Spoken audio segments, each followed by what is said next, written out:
Hi, ನಾನು C Akshata Udupa grow Kannada ಚಾನೆಲ್ಗೆ ನಿಮಗೆಲ್ಲರಿಗೂ ಸ್ವಾಗತ. ಇವತ್ತಿನ ವಿಡಿಯೋದಲ್ಲಿ ನಾವು 5 ಚಾರ್ಟ್ ಪ್ಯಾಟರ್ನ್ಗಳನ್ನು ಡಿಸ್ಕಸ್ ಮಾಡೋಣ. ಬಿಗಿನರ್ಸಿಗೆ ಹೆಚ್ಚಾಗಿ ಕಾನ್ಸೆಪ್ಟ್ಸ್ ಗೊತ್ತಿದ್ರೂ ಕೂಡ ಎಕ್ಸಾಕ್ಟ್ ಎಂಟ್ರಿಯನ್ನು ಐಡೆಂಟಿಫೈ ಮಾಡೋದು ಕಷ್ಟ ಆಗುತ್ತೆ. ಸೊ ಬೇರೆ ಬೇರೆ ಚಾರ್ಟ್ ಪ್ಯಾಟರ್ನ್ಗಳನ್ನು ತಿಳ್ಕೊಳ್ಳೋದ್ರಿಂದ ನಾವು ಎಂಟ್ರಿ ಪಾಯಿಂಟ್ ಅಲ್ಲದೆ ಸ್ಟಾಪ್ ಲಾಸ್ ಹಾಗೂ ಟಾರ್ಗೆಟನ್ನು ಕೂಡ ಇಡೋದಕ್ಕೆ ಇದು ಹೆಲ್ಪ್ ಆಗುತ್ತೆ. ಸೊ ಇಂತಹ ಕೆಲವು ಟೈಮ್ ಟೆಸ್ಟೆಡ್ ಚಾರ್ಟ್ ಪ್ಯಾಟರ್ನ್ಗಳನ್ನು ನಾವು ಇವತ್ತು ಡಿಸ್ಕಸ್ ಮಾಡೋಣ. ಈ ಪ್ಯಾಟರ್ನ್ಗಳನ್ನು ತಿಳ್ಕೊಳ್ಳೋದ್ರಿಂದ ನಿಮ್ಮ ಟ್ರೇಡ್ಗಳಲ್ಲಿ ಇದು ತುಂಬ ಹೆಲ್ಪ್ ಆಗುತ್ತೆ. ಅದಕ್ಕೂ ಮೊದಲು ನೀವು ಗ್ರೋ ಕನ್ನಡ ಚಾನಲನ್ನು ಸಬ್ಸ್ಕ್ರೈಬ್ ಮಾಡಿರೋದಿದ್ರೆ ದಯವಿಟ್ಟು ಸಬ್ಸ್ಕ್ರೈಬ್ ಮಾಡಿ, ಹಾಗೆ ಅಲ್ಲಿರುವ ಬೆಲ್ ಐಕಾನನ್ನು ಕ್ಲಿಕ್ ಮಾಡಿ. ನಾವು ಪ್ರತಿ ವಾರ ಇಲ್ಲಿ ಇನ್ಫಾರ್ಮೇಟಿವ್ ಕಂಟೆಂಟ್ಗಳನ್ನು ನಿಮಗೋಸ್ಕರ ಪೋಸ್ಟ್ ಮಾಡ್ತಾ ಇರ್ತೀವಿ.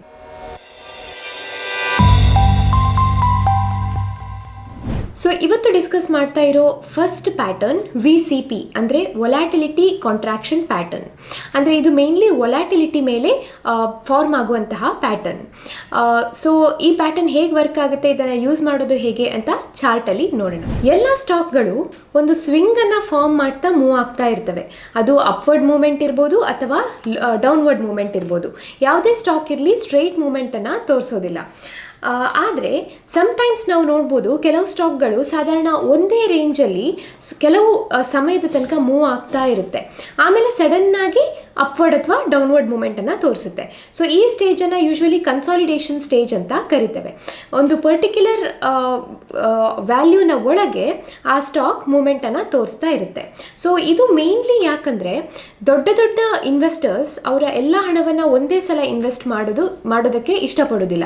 ಯಾಕಂದರೆ ಅವರಿಗೆ ಅವರ ಎಲ್ಲ ಕಂಪ್ಲೀಟ್ ಇನ್ವೆಸ್ಟ್ಮೆಂಟ್ಸ್ ಡಿಸ್ಕೌಂಟೆಡ್ ಪ್ರೈಸಲ್ಲಿ ಬೇಕಾಗುತ್ತೆ.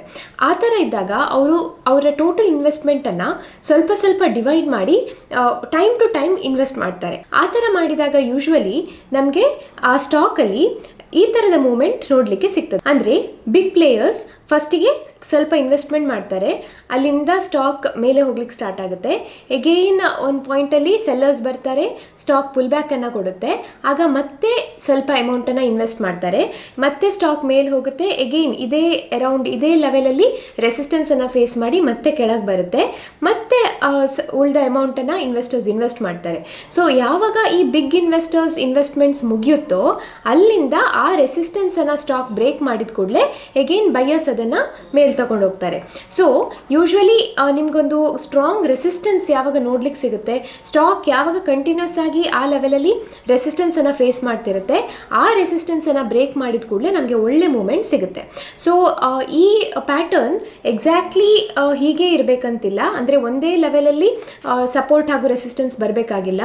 ಯಾವಾಗ ಕಾಂಟ್ರಾಕ್ಷನ್ ಜಾಸ್ತಿ ಇರುತ್ತೆ, ಅಂದರೆ ಒಂದು ದೊಡ್ಡ ಸ್ವಿಂಗ್, ಆಮೇಲೆ ಒಂದು ಸ್ವಲ್ಪ ಸಣ್ಣ ಸ್ವಿಂಗ್, ಆಮೇಲೆ ಇನ್ನೊಂದು ಸಣ್ಣ ಸ್ವಿಂಗ್, ಈ ಥರದ ಪ್ಯಾಟರ್ನ್ ನಮಗೆ ನೋಡ್ಲಿಕ್ಕೆ ಸಿಕ್ಕಿದಾಗ ಮೂವ್ಮೆಂಟ್ ಕೂಡ ತುಂಬ ಜಾಸ್ತಿ ಇರುತ್ತೆ. ಸೊ ಒಂದು ಎಕ್ಸಾಂಪಲನ್ನು ನೋಡೋಣ.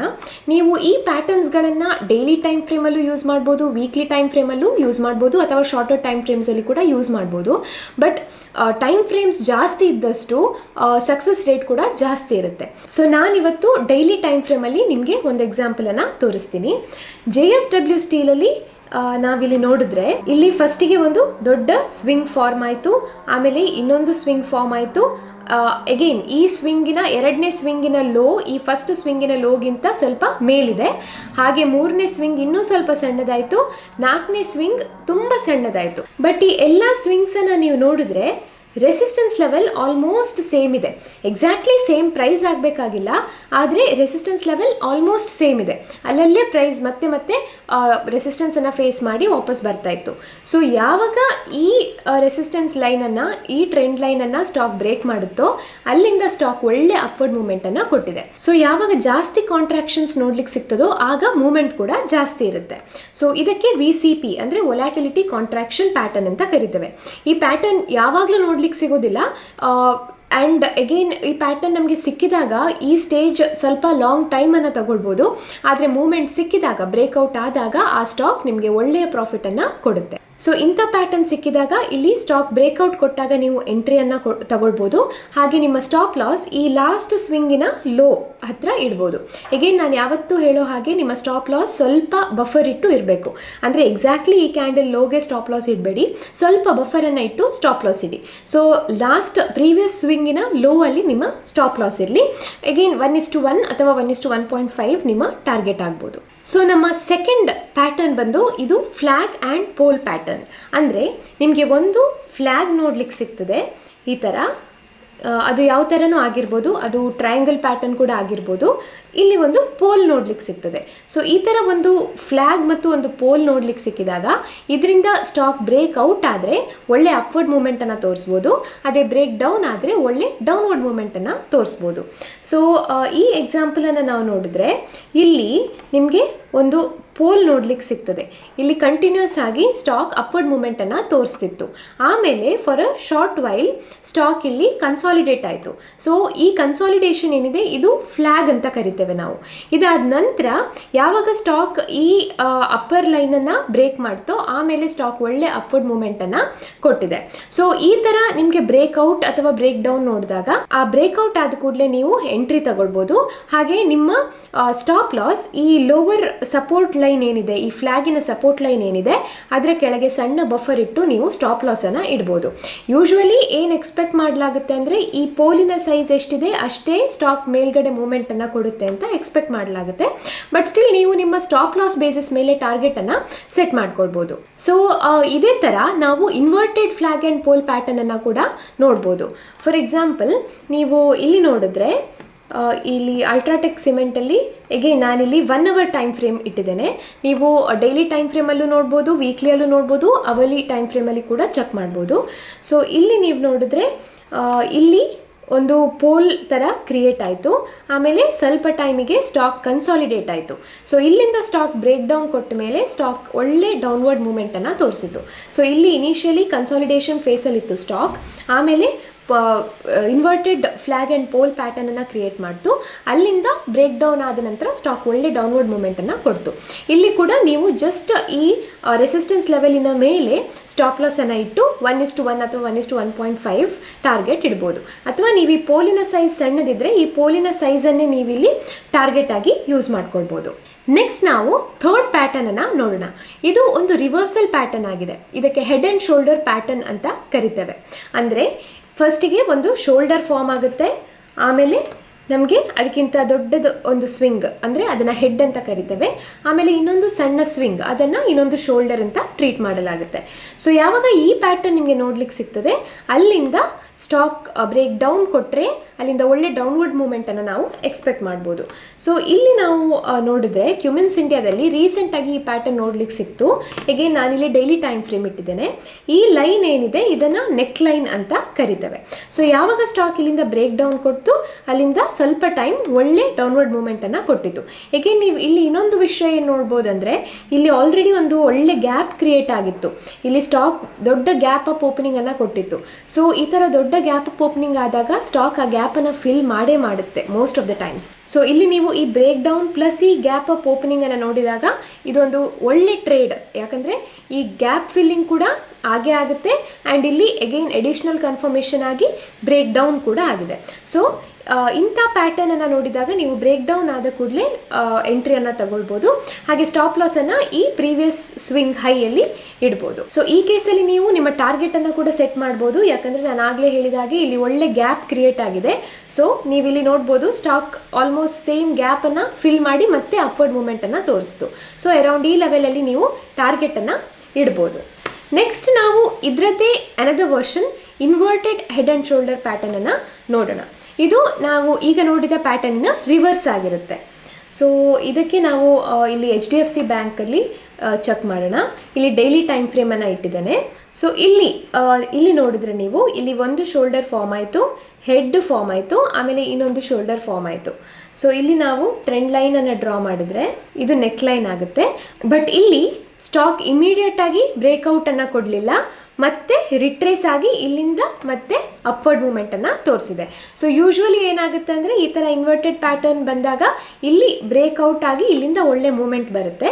ಸೊ ಇಲ್ಲಿ ಏನಾಗಿದೆ, ಇಲ್ಲಿ ರೆಸಿಸ್ಟೆನ್ಸ್ ಲೆವೆಲ್ ತುಂಬ ಸ್ಟ್ರಾಂಗ್ ಇದ್ದದ್ರಿಂದ ಸ್ಟಾಕ್ ಇನ್ನೊಂದು ಸ್ವಿಂಗನ್ನು ಕೊಟ್ಟು ಆಮೇಲೆ ಅಪ್ವರ್ಡ್ ಮೂಮೆಂಟನ್ನು ತೋರಿಸಿದೆ. ನೆಕ್ಸ್ಟ್ ಪ್ಯಾಟರ್ನ್ ಅಂದರೆ ಫೋರ್ತ್ ಪ್ಯಾಟರ್ನ್, ಇದು ಡಬಲ್ ಟಾಪ್ ಹಾಗೂ ಡಬಲ್ ಬಾಟಮ್ ಪ್ಯಾಟರ್ನ್. ಸೊ ಇಲ್ಲಿ ನಾನು ರಿಲಯನ್ಸ್ ಸ್ಟಾಕನ್ನು ವೀಕ್ಲಿ ಟೈಮ್ ಫ್ರೇಮಲ್ಲಿ ತಗೊಂಡಿದ್ದೇನೆ. ಸೊ ಇಲ್ಲಿ ನೀವು ನೋಡಿದ್ರೆ ಈ ಪಾಯಿಂಟಲ್ಲಿ ಡಬಲ್ ಟಾಪ್ ಫಾರ್ಮ್ ಆಗಿದೆ. ಅಂದರೆ ಸಾಧಾರಣ ಸೇಮ್ ಲೆವೆಲಲ್ಲಿ 2 ಸಲ ಈ ಸ್ಟಾಕ್ ಇಲ್ಲೇ ರೆಸಿಸ್ಟೆನ್ಸನ್ನು ಫೇಸ್ ಮಾಡಿದೆ. ಸೊ ಯಾವಾಗ ನೀವು ಒಂದು ಸಲ ಈ ಸ್ಟಾಕನ್ನು ಇಲ್ಲಿ ರೆಸಿಸ್ಟೆನ್ಸ್ ನೋಡಿ ಇನ್ನೊಂದು ಸಲ ಸ್ಟಾಕ್ ಅದೇ ಲೆವೆಲಲ್ಲಿ ರೆಸಿಸ್ಟೆನ್ಸನ್ನು ಫೇಸ್ ಮಾಡುತ್ತೋ ಆಗ ನೀವು ಈ ಪಾಯಿಂಟ್, ಈ ರೆಡ್ ಕ್ಯಾಂಡಲ್ ಫಾರ್ಮ್ ಆದಾಗ ನೀವು ಎಂಟ್ರಿ ತಗೊಳ್ಬೋದು. ಸೊ ಇಲ್ಲಿ ಈಸಿಲಿ ನಿಮ್ಮ ಟಾರ್ಗೆಟ್ ಈ ಲೈನನ್ನು ಇಟ್ಕೊಳ್ಬೋದು. ಅಂದರೆ ನೀವು ಇಲ್ಲಿ ಎಕ್ಸಾಕ್ಟಾಗಿ ಹೇಳಬೇಕಂದ್ರೆ ಯಾವಾಗ ಸ್ಟಾಕ್ ಈ ಥರ ಮೂಮೆಂಟ್ ತೋರಿಸುತ್ತೆ, ಸೆಕೆಂಡ್ ಟೈಮ್ ಅದೇ ಲೆವೆಲಲ್ಲಿ ರೆಸಿಸ್ಟೆನ್ಸ್ ತೋರಿಸುತ್ತೆ, ಆಗ ನೀವಿಲ್ಲಿ ಟ್ರೆಂಡ್ ಲೈನನ್ನು ಡ್ರಾ ಮಾಡಿ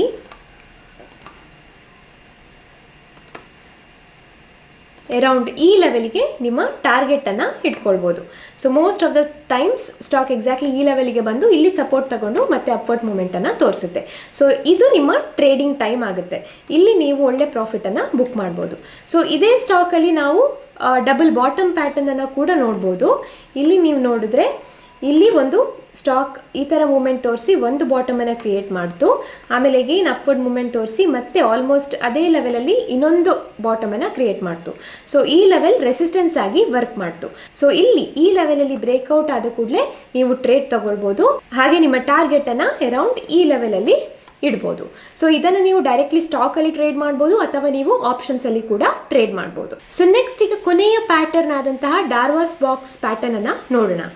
ಇದು ಯಾವ ಥರ ವರ್ಕ್ ಆಗುತ್ತಂದರೆ, ಯಾವುದೇ ಒಂದು ಸ್ಟಾಕ್ ಈ ಥರ ಅಪ್ವರ್ಡ್ ಮೂಮೆಂಟಲ್ಲಿದ್ದು ಅಥವಾ ಯಾವುದೋ ಒಂದು ಟ್ರೆಂಡಲ್ಲಿದ್ದು ಆಮೇಲೆ ಈ ಥರ ಬಾಕ್ಸ್ ಕ್ರಿಯೇಟ್ ಮಾಡಿದಾಗ, ಅಂದರೆ ಒಂದು ಪರ್ಟಿಕ್ಯುಲರ್ ಚಾನಲ್ನ ಒಳಗೆ ಸ್ಟಾಕ್ ಮೂವ್ ಆಗ್ತಾ ಇರುತ್ತೆ. ಇಲ್ಲಿ ನೀವು ನೋಡ್ಬೋದು ಈ ಪರ್ಟಿಕ್ಯುಲರ್ ಬಾಕ್ಸ್ ಏನು ಕ್ರಿಯೇಟ್ ಆಗಿದೆ ಇದರ ಒಳಗೆ ಸ್ಟಾಕ್ ಮೂಮೆಂಟನ್ನು ತೋರಿಸ್ತಾ ಇದೆ. ಸೊ ಯಾವಾಗ ಈ ಬಾಕ್ಸನ್ನು ಸ್ಟಾಕ್ ಬ್ರೇಕ್ ಮಾಡುತ್ತೋ ಆಗ ಎಗೇನ್ ನಿಮಗೊಂದು ಒಳ್ಳೆಯ ಮೂಮೆಂಟ್ ಸಿಗುತ್ತೆ. ಇದು ಅಪ್ವರ್ಡ್ ಬ್ರೇಕ್ಔಟ್ ಕೂಡ ಇರ್ಬೋದು, ಬ್ರೇಕ್ ಡೌನ್ ಕೂಡ ಇರ್ಬೋದು. ಸೊ ಇಲ್ಲಿ ಏನಾಗಿದೆ, ಸ್ಟಾಕ್ ಅಪ್ವರ್ಡ್ ಮೂಮೆಂಟನ್ನು ತೋರಿಸ್ತಾ ಇತ್ತು, ಆಮೇಲೆ ಸ್ವಲ್ಪ ಟೈಮ್ ಸ್ಟಾಕ್ ಕನ್ಸಾಲಿಡೇಟ್ ಆಯಿತು, ಅಲ್ಲಿಂದ ಈ ಡಾರ್ವಾಕ್ಸ್ ಬಾಕ್ಸನ್ನು ಬ್ರೇಕ್ ಡೌನ್ ಮಾಡ್ತು. ಸೊ ನಮಗೆ ಇಲ್ಲಿಂದ ಒಳ್ಳೆ ಡೌನ್ವರ್ಡ್ ಮೂಮೆಂಟ್ ನೋಡ್ಲಿಕ್ಕೆ ಸಿಕ್ತು. ಎಗೇನ್ ಸ್ವಲ್ಪ ಟೈಮ್ನ ನಂತರ ಇಲ್ಲಿ ಮತ್ತೆ ಒಂದು ಡಾರ್ವಾಕ್ಸ್ ಬಾಕ್ಸ್ ಕ್ರಿಯೇಟ್ ಆಯಿತು. ಎಗೇನ್ ಸ್ಟಾಕ್ ಈ ಡಾರ್ವಾಕ್ಸ್ ಬಾಕ್ಸಿಂದ ಬ್ರೇಕ್ ಡೌನ್ ಕೊಟ್ಟ ಮೇಲೆ ಒಳ್ಳೆ ಡೌನ್ವರ್ಡ್ ಮೂಮೆಂಟನ್ನು ತೋರಿಸಿತು. ಸೊ ಇಲ್ಲಿ ನೀವು ಇಲ್ಲಿ ಸ್ಟಾಕ್ ಬ್ರೇಕ್ ಡೌನ್ ಕೊಡ್ತು ಅಂದ ಮಾತ್ರಕ್ಕೆ ಮತ್ತೊಂದು ಸಲ ಇಲ್ಲಿ ಬ್ರೇಕ್ ಡೌನೇ ಆಗಬೇಕು ಅಂತ ಏನಿಲ್ಲ. ಇಲ್ಲಿ ಸ್ಟಾಕ್ ಮತ್ತೆ ಅಪ್ವರ್ಡ್ ಮೂಮೆಂಟನ್ನು ಕೂಡ ತೋರಿಸ್ಬೋದು. ಈ ಡಾರ್ವಾಕ್ಸ್ ಬಾಕ್ಸನ್ನು ಅಪ್ಸೈಡಿಂದ ಸ್ಟಾಕ್ ಬ್ರೇಕ್ಔಟ್ ಮಾಡಿದ್ರೆ ಎಗೇನ್ ಅದು ಅಪ್ ಮೂಮೆಂಟನ್ನು ತೋರಿಸೋ ಚಾನ್ಸಸ್ ಕೂಡ ಇದೆ. ಸೊ ನಾವು ಇಲ್ಲಿ ಬ್ರೇಕ್ಔಟ್ ಆಗುತ್ತೋ ಬ್ರೇಕ್ ಡೌನ್ ಆಗುತ್ತೋ ಅನ್ನೋದನ್ನು ನೋಡಿಕೊಂಡು ನಮ್ಮ ಲಾಂಗ್ ಪೊಸಿಷನ್ ಅಥವಾ ಶಾರ್ಟ್ ಪೊಸಿಷನನ್ನು ನಾವು ಡಿಸೈಡ್ ಮಾಡಬೇಕಾಗುತ್ತೆ. ಸೊ ಈ ಥರ ನಾವು ಬೇರೆ ಬೇರೆ ಪ್ಯಾಟರ್ನ್ಸನ್ನು ಅನಲೈಸ್ ಮಾಡೋದ್ರಿಂದ ನಮ್ಮ ಟ್ರೇಡಿಂಗಲ್ಲಿ ಇದು ತುಂಬ ಹೆಲ್ಪ್ ಆಗುತ್ತೆ. ಸೊ ಈ ವಿಡಿಯೋ ನಿಮಗೆ ಇಷ್ಟ ಆಗಿದ್ರೆ ದಯವಿಟ್ಟು ಲೈಕ್ ಮಾಡಿ, ಹಾಗೆ ಟ್ರೇಡಿಂಗಲ್ಲಿ ಇಂಟ್ರೆಸ್ಟ್ ಇದ್ದವರಿಗೆ ಈ ವಿಡಿಯೋವನ್ನು ಶೇರ್ ಮಾಡಿ, ಹಾಗೆ ಈ ಚಾನಲನ್ನು ಸಬ್ಸ್ಕ್ರೈಬ್ ಮಾಡೋದನ್ನು ಮರಿಬೇಡಿ. ಇದು ನಮಗೆ ತುಂಬ ಎಜುಕೇಷನಲ್ ಕಂಟೆಂಟ್ಸ್ಗಳನ್ನು ಮಾಡೋದಕ್ಕೆ ಮೋಟಿವೇಟ್ ಮಾಡುತ್ತೆ. ಹಾಗೆ ನಾವು ಮಾಡ್ತಿರೋ ಎಲ್ಲ ವಿಡಿಯೋಗಳು ಎಜುಕೇಷನ್ ಪರ್ಪಸ್ಸಿಗೆ ಮಾತ್ರ, ಇದು ಯಾವುದೇ ರೀತಿಯ ಬೈಸೆಲ್ ರೆಕಮೆಂಡೇಶನ್ ಅಲ್ಲ. ನಾವು ಮತ್ತೆ ಬರ್ತೀವಿ ಇನ್ನಷ್ಟು ಇಂಟ್ರೆಸ್ಟಿಂಗ್ ಕಂಟೆಂಟ್ಗಳೊಂದಿಗೆ. ಅಲ್ಲಿ ತನಕ ಟೇಕ್ ಕೇರ್, ಬೈ ಬಾಯ್.